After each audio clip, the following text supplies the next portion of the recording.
One thing I wish I had known when I was in high school is that not everyone's definition of success is the same. Hi, I'm Ivy. I'm the founder and CEO of Prequel. We help kids 9 to 17 discover themselves and the world through entrepreneurship and world-class mentors. In order to build projects and become who you want to be in the world, you need to first set goals. But before you even set goals, you need to know where you want to go. And that starts with values and what success means to you. Whether you're a parent or a teen watching this, here are 2 activities that we've done with preteens and teenagers to help them better understand themselves so that they can aim for the right targets in life. The first exercise is called 6 Lives. This is an exercise created by G. Richard Schell, and you can find it free in the description. So you can find the 6 Lives exercise here, where the exercise involves reading through all 6 profiles below, and you then rank the 6 lives based on what you think is the most successful life to the least successful life.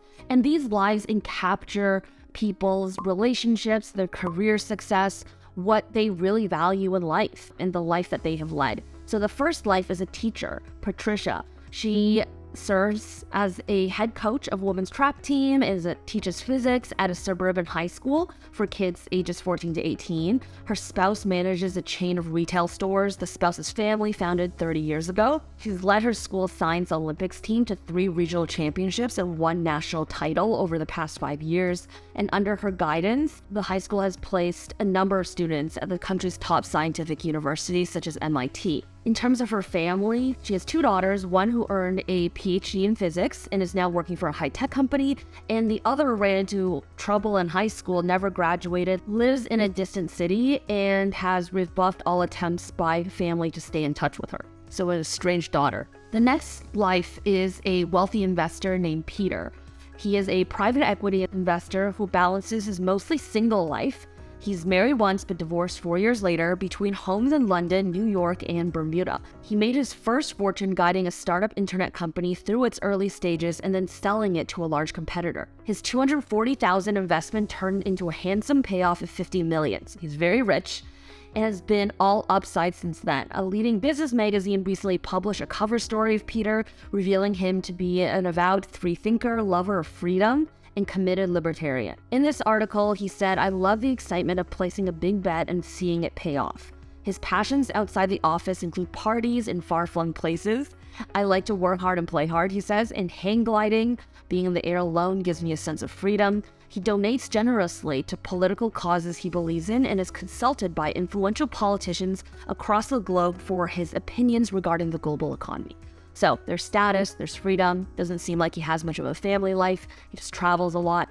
Then there's tennis pro Janice Chung. She's a hard-working professional tennis player who has won 4 major tournaments in her career and finished in the top 15 money winners in 7 of the past 10 years. She plays tennis with her father since the age of 5, and as a result of the relentless drills her father insisted on, she perfected her game. Tennis has dominated her life since then. A few years ago, she founded the Chung Tennis Institute, a group that provides free tennis instruction and life skills training to young women who live in poor urban neighborhoods. She is married to a real estate developer and, unable to have children herself, has adopted 3 Korean kids aged 2, 6, and 7. "It's a tough life on the tennis circuit," she told a tennis magazine recently. "You don't get as much time with your children as you would like." So it seems like she has a family. She's very dedicated to her passion and career. We're not sure if she's actually passionate about what she does, but she's committed to a certain cause, and she is making a lot of impact.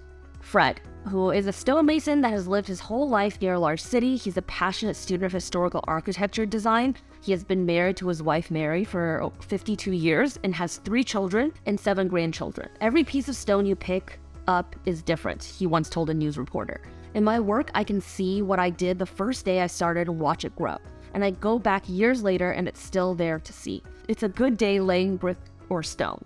It is hard work, but you get interested in fitting each piece in just the right spot, and the day is over before you know it." Hampshire admits that money has sometimes been a problem, but he proudly points out that he has personally helped to build homes for each of his 3 children. Next, we have banker Jane, who has worked her entire career at a multinational bank in a large city, where she has risen through the ranks to become a regional VP for wealth management services. She is fiercely loyal to both her employer and its customer base. She's an accomplished marathon runner and single parent who divides her non-working time between fitness training and her young child, Julie, who has severe learning and physical disabilities. Friends and family members have encouraged Jane to send Julie to an institutional home so that she can get on with her life, but Jane responds that Julie is her life. And last year, Jane ran the New York Marathon, pushing Julie in a specially rigged carriage, a feat that earned her a segment on an international news television program about parents with children with disabilities. She has dated several men over the past years, but has never believed in marriage, in part because her own parents were so unhappy together. And finally, we have the Six Life nonprofit executive, Bill, who used to be an award-winning investment advisor for wealthy families in a major city, where he was well known for his ability to manage complex estates. He has been married for 20 years to his wife, Terry, who was a child development counselor, and they have 4 children. Bill was considered a top producer at his office and earned more than anyone else in his group.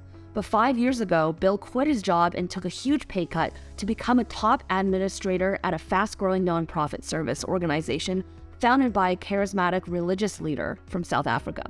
"I heard God's call," Bill told the local paper, and I answered. Bill's main project has been to help carry out the group's international mission, helping rural African villages secure clean water supplies. Bill helped to organize a coalition of religious charities to fund his work, and his investment skills have doubled the investment value of the money raised to date. The family is planning to take the next 2 years off to go live and work in a rural community in an impoverished African country, where they will run one of the coalition-funded water projects.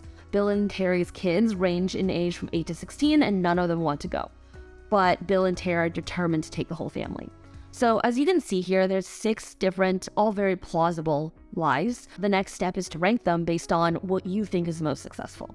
I really recommend doing this exercise as a family so that you can talk about why you rank the way that you ranked. There are people who will rank based on impact, relationships, and for me, I ranked based on a life full of adventure, and so my top choice was the wealthy investor, and my lowest choice was the investment banker, who was tied down by family and by her career and clients, etc. And second to last was stonemason, who also lived his entire life by the edge of a large city. And so people will rank very differently. I have coworkers, friends, and family who rank fully based on nonprofit executives seems to have the most impact. There's people who feel like dedication is the most important thing in life, and they would rank the tennis pro as first. This exercise will really help you and your child figure out what motivates you. Is it extrinsic, intrinsic, and which part of your life is non-negotiable? It's a great conversation starter to deeper discussions to uncover real values and motivation. Remember to ask why you ranked the way that you ranked. Was it something from your past that made you value certain things? Ask, why is this thing important to you? At Prequel, we wrote out the description of people who lead 6 different lives that are more preteen and teen friendly and encompass more dimensions of life, including physical health, friendships, and personal growth. But the one online already does a great job. What I'm saying is, don't forget to also ask your child about how much does your physical health matter? If physical health was a trade-off, would you still rank the way that you rank? What I love about this activity is that when kids talk to each other and realize that, wow, we prioritize different things, we think of success differently. There are different versions of success, and maybe I can find or create my own. As a parent, a good exercise is to think about the life that you want for yourself and how that's different from the life that you want for your child. And even then, how it's different from the life that your child wants for themselves. Maybe you want your child to be full of achievements or lead a comfortable, steady life with no ups and downs. But is that what they want? And is that what you're showing them success is? The second exercise that I recommend kids do to help identify their own success is to talk about where your definitions of success come from. Every success factor is usually a legacy from someone in our lives. It's important to recognize who instilled this value in you if you're going to be able to choose your own values to move forward with. We should all see our values like a garden. Our parents, mentors, teachers, friends, all planted some in us, but it's up to us as we get older to start to cultivate this garden. Here's a list of potential values to start. Not every line will be applicable to you, but you can start thinking about what's important in your life and why, and bring this activity to your child. For me, my sense of adventure came from my dad going on business trips and sending postcards telling me he'll take me there someday. A love of learning and hard work came from my mom. She gets up and does ballet using a YouTube tutorial every morning. She's used ChatGPT for her work before I even used it for my work. And she spends her evenings learning about the financial markets.